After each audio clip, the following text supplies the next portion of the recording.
Fala, rapaziada, é tempo de jogo e estamos aqui para começar o nosso segundo dia de cobertura da Copa, tá? Hoje a gente vai falar um pouquinho dos dois jogos entre Catar e Catar não, tô doido, Catar é mais tarde, Canadá e Bósnia, e o jogo e o jogo 2, que foi um pouquinho mais tarde, entre Estados Unidos e Paraguai. Tô aqui com o Vitor, obviamente. Bom dia, boa tarde, bora falar de Copa do Mundo. E hoje tem Brasil, né? Então hoje é a expectativa lá em cima pro Brasil estreando na Copa. E também começa oficialmente, né? Ontem tivemos aí mais dois jogos com aberturas e cerimônia e festa. Agora é só jogo mesmo, só futebol. Exatamente. Hoje, para muitos brasileiros, hoje oficialmente começa a Copa do Mundo, né, com a estreia do Brasil. Mas antes da gente começar a falar do Brasil, vamos falar dos jogos de ontem. O jogo de ontem foi um empate entre Canadá e Bósnia. Para mim, um jogo que achava que ia ser bem abaixo da expectativa, mas a seleção de Canadá se mostrou ser uma seleção que sabe jogar bola, na minha visão. Foi um jogo onde, para mim, o Canadá dominou a maior parte do tempo. Sofreu gol no começo do jogo, aos 21 minutos a seleção de Canadá sofre um gol, mas daí em diante eles pressionaram muito para tentar fazer um empate e até mesmo para virar o jogo, né? Eles jogavam o suficiente para poder fazer esse sair de casa com o resultado. Canadá até trazer o empate ia se tornando a primeira seleção a estreia da Copa a perder a estreia, uma das seleções que cede a Copa perder a estreia da Copa. Fala um pouquinho, Vitor. Foi um jogo muito bom do Canadá, né? Bem surpreendente, não pelo que foi o jogo em si, né? Mas pela atmosfera, né? O fator casa. E a equipe da Bósnia, ela começa o primeiro tempo melhor até o gol. Depois que ela faz o gol, aí ela muda completamente o jogo. Ela segura muito o jogo, ela picota muito o jogo e, consequentemente, acaba chamando o Canadá, né? Que ainda no primeiro tempo sofre um pouco para chegar, né? A Bósnia fez o gol no escanteio no primeiro tempo, fez 1-0, tava melhor no jogo. Depois do gol parou de jogar e aí o Canadá começou a ir para cima, né? Gostaria de destacar pela atuação da Bósnia, o capitão, né? O Kolasinac, jogador conhecido aí por todo mundo, já jogou no Arsenal, é o jogador mais famoso da equipe e jogou muito bem, foi impressionante mesmo. Tirou um gol em cima da linha. Ali na questão mental também, várias jogadas ele conseguia ganhar um tempinho a mais, que a gente sabe que nessa Copa do Mundo é bem difícil que isso aconteça, de ganhar um pouco de tempo, e a Bósnia acabou chamando muito o Canadá pro jogo, né? Eu acho que ela cansou de certo modo também, dentro do jogo em si, muito calor, atmosfera muito diferente do que eles encontram na Europa, e eu acho que isso acabou prejudicando o desempenho da Bósnia, que, né, acabou tomando o gol de empate, né? Pode falar um pouquinho desse gol aí de empate do Canadá. O gol de empate do Canadá vem já no segundo tempo, tá? A Canadá pressionando bastante, que nem o Vitor comentou, pressionando bastante a seleção da Bósnia. O gol de Canadá vem só depois das mudanças, das alterações, a entrada de um verdadeiro tanque do Larin. O Canadá tenta fazer várias jogadas pela direita, as jogadas acabam não dando certo, dribles e arrancadas, mas o que vem mesmo, quando vem o gol, é um toque dentro da grande área, o jogador domina, gira a bola e consegue fazer um gol chutando, a bola acaba desviando no defensor e mata completamente o goleiro. A bola morre dentro do gol, no lado direito do gol. Daí em diante o Canadá só pressionava, que nem o Vitor comentou, tirou bolas praticamente dentro do gol, bola em cima da linha. A defesa da Bósnia estava muito mais concentrada para o jogo do que o resto do time, e isso ajudou muito e segurou o empate, tá? Porque a seleção de Canadá criou o suficiente para sair dali com 2, 3 gols, bolas na trave, mais de uma bola foi tirada em cima da linha, mas no final o jogo acabou em 1-1. Grande jogo. Só pra fechar, né, sobre esse jogo, o Dzeko, que é o craque da Bósnia, e o Davis, que é o craque do Canadá, eles não jogaram. Então as duas principais estrelas, elas não estiveram em campo por questões físicas, né? A Bósnia claramente sentiu mais a falta do Dzeko, porque não conseguiu prender bola no ataque no segundo tempo, não conseguiu atacar.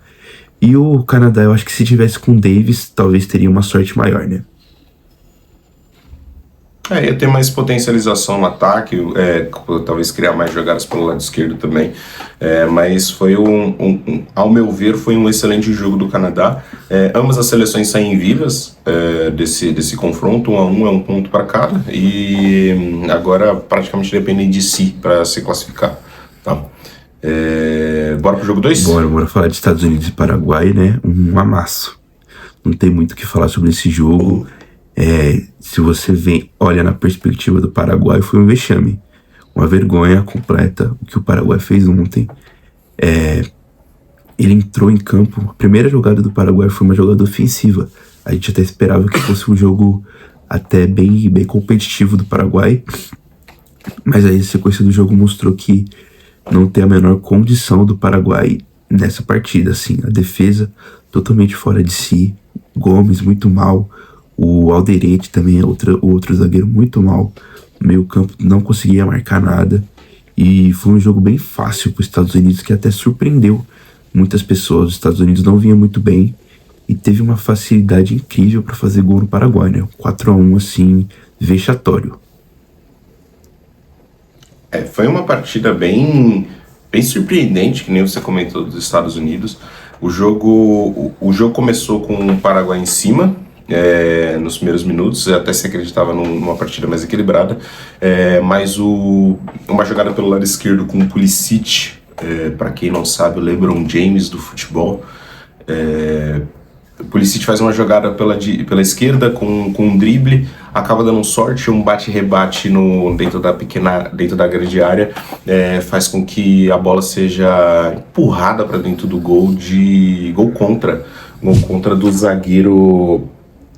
Foi do volante, do Bobadilha. Do volante Bobadilha. Tá? Ele tenta tirar a bola ali dentro da pequena área, mas a bola desvia nele e ele acaba empurrando a bola para dentro das redes.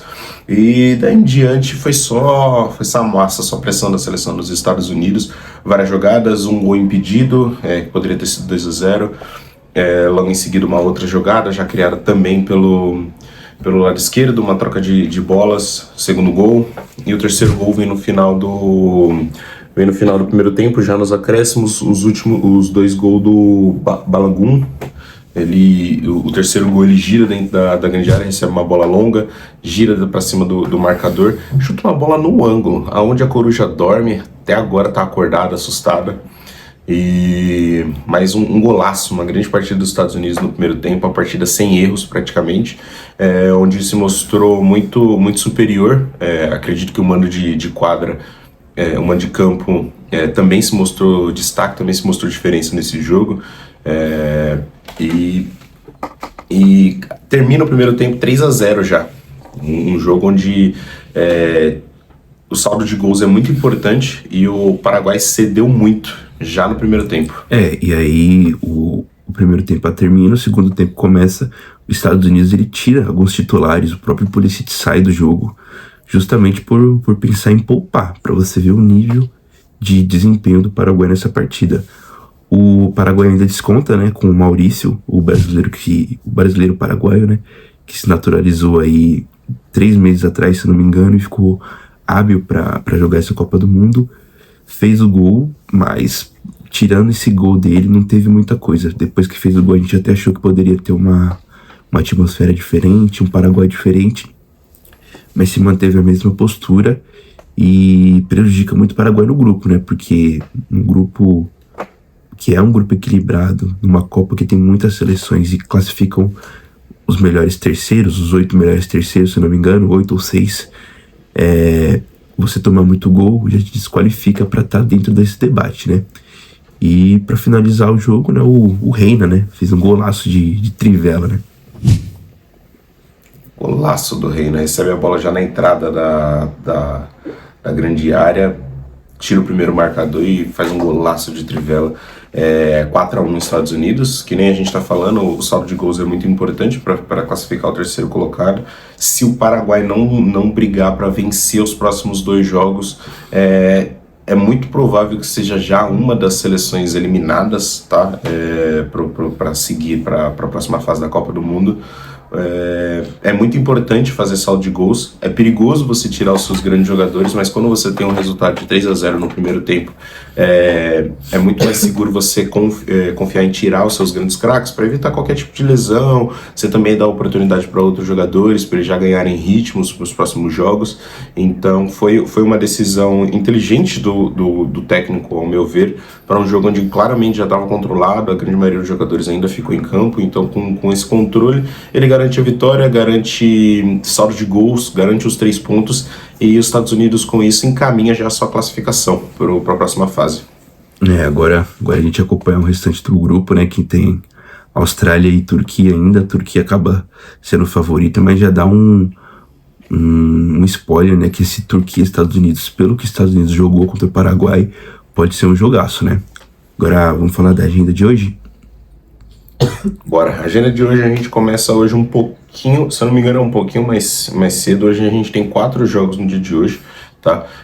A gente começa o jogo com Catar e Suíça às 4 horas da tarde. A gente tem, finalmente, seleção brasileira entre campo às 19 horas contra o Marrocos, o grande teste da seleção brasileira nessa fase de grupos.